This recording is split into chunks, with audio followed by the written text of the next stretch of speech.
Энэ төсвийн төсөөлөл дээр хэрвээ төрийн өмчийн компаниуд одоо засгийн газрын 50-аас дээш хувийн эзэмшиж байгаа төрийн өмчийн компаниудын өрийг оруулж тооцвол дотоодын нийтлэхэнд эзлэх хувь нь хэд болох вэ? Тэр талаар тооцоол байгаа. Инх 2 сайд хариулъя. 5 номер.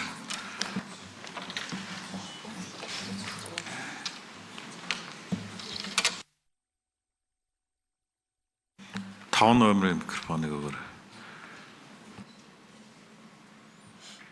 Төсвийн хүрээ зөвхөн засгийн газрын өрийн хэмжээд тусгагддаг хуулийн тусгай шаардлагатай.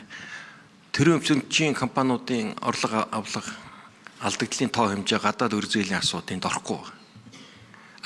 Ер нь тооцоо хийдэг гэвэл бид нэр тооцоод байна. Удахгүй хэлээд. Соронзон болдог шүү. Тодруулъя.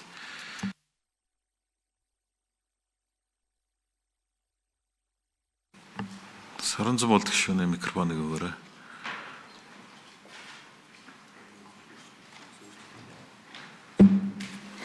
Тэгэхээр эдийн засгийн хөгжлийн яамч нь одоо Монгол улсын эдийн засгийг яаж цааш нь хөгжүүлэх вэ гэдэг бодлогын ажлыг илүү хийх ёстой.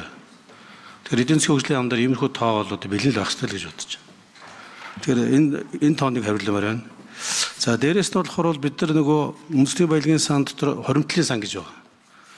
Хоримтлын сангийн холбогдлолтой одоо төрийн өмчийн компаниудын ногдол ашигуд орж ирэх хэрэгтэй тийм ээ. Тэгэхээр тэрний тооцооллыг яаж хийж вэ?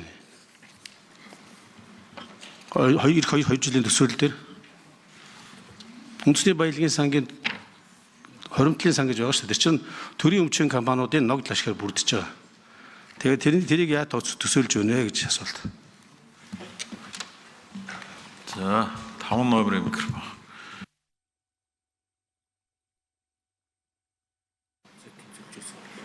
За төрийн өмч компаниудын орж байгаа ногдол ашиг төсвийн хүрээнд орохгүй. Намар төсөвтэй хамт өргөн баригдаж төсөв үед хилцэгдэнэ. Төсвийн хүрээнд энэ онд орох ногдол ашигын тооцоо ордог вэ гэж.